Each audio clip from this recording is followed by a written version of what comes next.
Hello and welcome everyone to your Thursday edition of the Daily 8 on the News 8 Live Desk. Phil Penarski here. Thanks again to Madeline Bursma for filling in for me yesterday. We've got 8 stories to keep you in the know in and around West Michigan today. We'll also check in with Storm Team 8 to get you a look at your forecast in just a bit. But first, our top story of the day.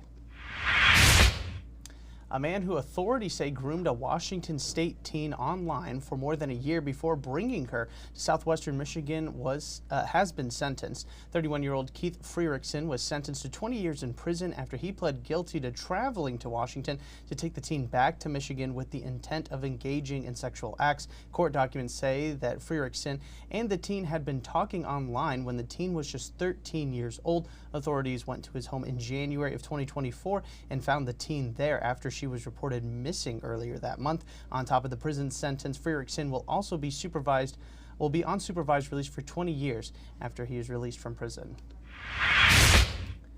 Hospitals in West Michigan are feeling the stress of flu season as cases continue to rise in the state and the country as well. Longer wait times are being experienced at emergency rooms with the influx of patients looking for treatment. It's not just flu though. Cases of COVID-19 and RSV are also leading to crowds. Health officials are now advising those who may be sick to only stop into emergency rooms if you're having trouble breathing, having chest pain, or difficulty coughing.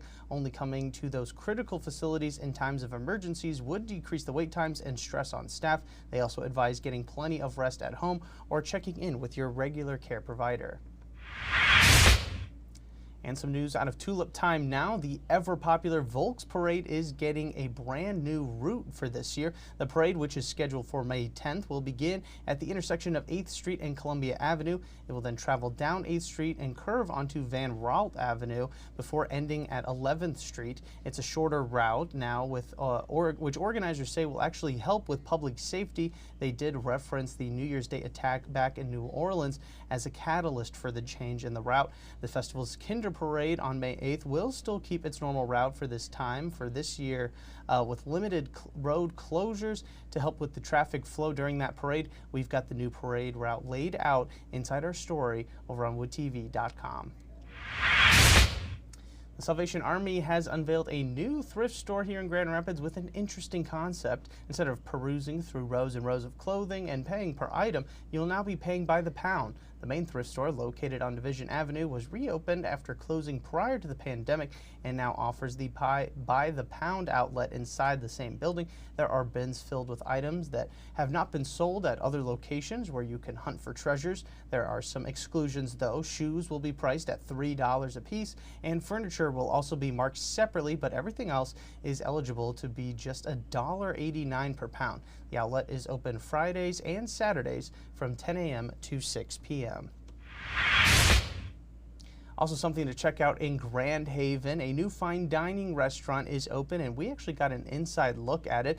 1873 officially opened last week inside the Kirby House and features a pretty impressive menu from prime steak to lobster deviled eggs and also 40 different wines to choose from and pair with your meal. It's located at the corner of Washington Avenue and Harbor Drive. If you would like to take a look inside at the new restaurant and learn more about its exciting menu, a little bit more, you can find it all right now over on our website.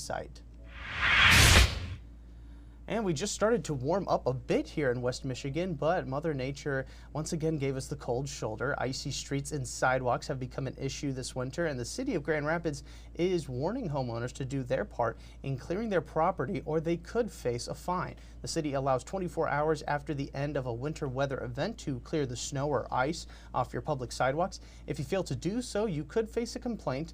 After the complaint is sent, you then have 48 hours to comply or the city will come and clear it for you, and that's when it gets expensive. The city will charge you $183 for the first 15 minutes of work and $44 more for every subsequent 15 minutes it takes to clear off those sidewalks. So far this year, there have been over 1,000 complaints and more than 100 work orders in the city.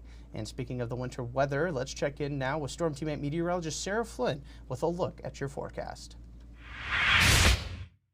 Good morning, West Michigan. Winter weather advisory staying in effect for most of us until 9 a.m. That's for our counties north of I-94. Southernmost counties along the Michigan-Indiana border until 10 a.m. That's for impacts. We saw freezing rain, sleet, and some light snow overnight, but temperatures will warm to above freezing, allowing for a lot of that to melt and improve later on this afternoon. You'll notice in our futurecast some sunshine in the mix there as well. It is fairly short-lived. We'll start to see some cloud cover build as we move overnight. Partly to mostly cloudy skies continue for our Friday, but we are dry. It's also going to be quite windy. Wind advisory going into effect for lakeshore counties later on this afternoon, carrying until 1 a.m. on Friday.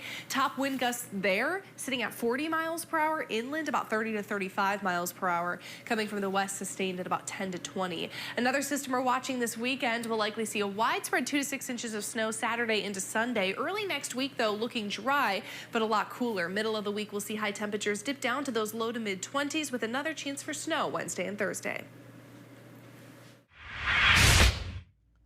All right, thanks, Sarah. And while we may still be frozen for the foreseeable future, we can, of course, count on baseball season to save us. The Whitecaps are set to open the season on April 4th, and it's not just the players getting warmed up.